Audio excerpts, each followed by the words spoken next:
Just injury update. Eric Johnson, he had an ankle that came up after the game. Just to update you guys there. With that, ready to go when you guys are. We'll start with Joel. Shane, what did you see when you looked at the two coverage penalties on Daryl Baker at the end of the game, the illegal contact and the PI? Yeah, I mean, they were tough calls. I'm not going to get into a lot of the officials on that situation. As a team, we got to do better to not put ourselves in those situations at the end of games, not leave it up, to those things at the end. But tough calls, they made them, and that's what it was. So we got to move on and learn from them. James. Dane, do you have any update on Juju and how he's doing with the quad? I don't. I know he's got the quad, but I'll give you guys an update on Wednesday. Nate. Yeah, this was kind of an interesting game where both Zach Moss and Jonathan Taylor had the same number of carries, same number of snaps. Is this just, the next step for Jonathan? Do you feel like he's kind of getting closer to being a guy that maybe you can lean on a little bit more in the offense? Yeah, we'll continue to evaluate that. Zach's running really good too, so we feel that we have two really good backs. Obviously, Jonathan is a home run threat for us, and we'll continue to evaluate it, but really like where both those two are at right now. Greg. Shane, hey, there's competitive fire, which we all know Pitman has, and there's whatever he said after the game, and he said, quote, "Maybe I'm not a big part of the offense." What do you do with that? Well, I think, Pittman is a huge part of this offense, and he's the ultimate competitor. And I think when really good players, they want the ball and they express their feelings sometimes, and that's part of this league. And we're going to do everything in our power to continue to get him the football moving forward. All right, thank you. Yep. Devin.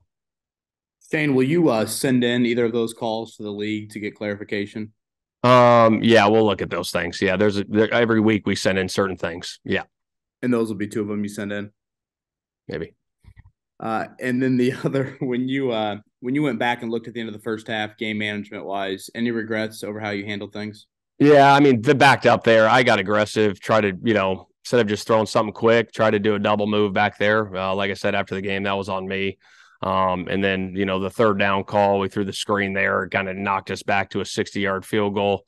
Instead of, could have called a run there, could have called a slant, something quick.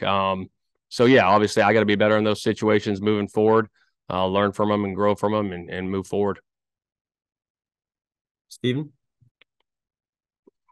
Hey, Shane, we might have asked this after the game. I can't remember. But now that you've seen the tape, just with Gardner in the ball security, I mean, I get it, right? I mean, when guys are on top of you, it's tough. But is there anything you see that maybe you can address or he can address, or what do you think can be done, if anything? Yeah, I think just the repetitions, especially in practice, just in the pocket, two hands on the ball. Those strip sack fumbles happen sometimes. Sometimes you don't see those guys, and that's part of it, playing quarterback. But just knowing when bodies are around you of doing a really good job of keeping two hands on the football will be a priority moving forward. George. Shane, JT is also one of those guys kind of takes some time to get lathered up, and then once he gets hot, he can really get hot. How do you balance like letting him kind of get hot with giving Zach the carries that he needs as well? Yeah, I think, with those things, when people are hot, you kind of ride the hot hand. If he has a really good series, shoot, let him go again on the next series and let him roll. So those things are evaluated in-game management stuff. DeAndre Smith, our running back coach, does a really good job with those guys, rotating them in and having those conversations on the sidelines with both of them. JJ. Shane, tagged a lot of motion, especially on running plays yesterday. Just what went into the thinking on that, and how did that kind of help guys be in position to make plays yesterday? What'd you say that? Say that again. You said motion on running plays? Yeah, tagging motion on running plays, specifically, like how did that help out the run game? Yeah, putting guys in position. I think anytime you motion, the defense has to communicate on the other side of the football. So it was just something we used that week. Just to get the communication over there on the defense, to try to help up, the offensive line and create some, holes up front. Yeah. Coach, you touched on it, but when you go back and evaluate game tape, how hard are you on yourself? I mean, you mentioned a couple. I mean, do you really kind of take a tough look?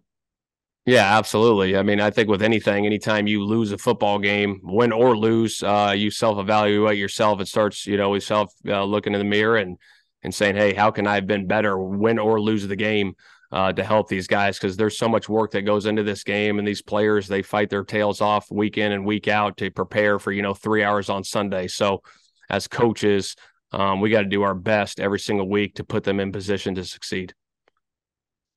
Last one for Coach James. Shane, do you feel comfortable with DJ Baker being, potential starting cornerback if Juju can't go? Yeah, DJ's done a good job. He had a good training camp, and obviously, if Juju's down, DJ step up and play that role and keep working every week and getting better.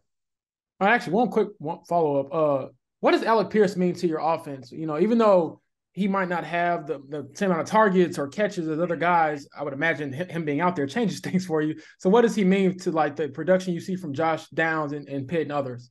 Yeah, no, he's been great. Obviously with, Downs and Pitt, and the other guys and him being in that, role as well, but just giving that big play, explosive playability, that he creates. I know he had a few catches. He had the big one, when we got the free play, to create those big plays down the field.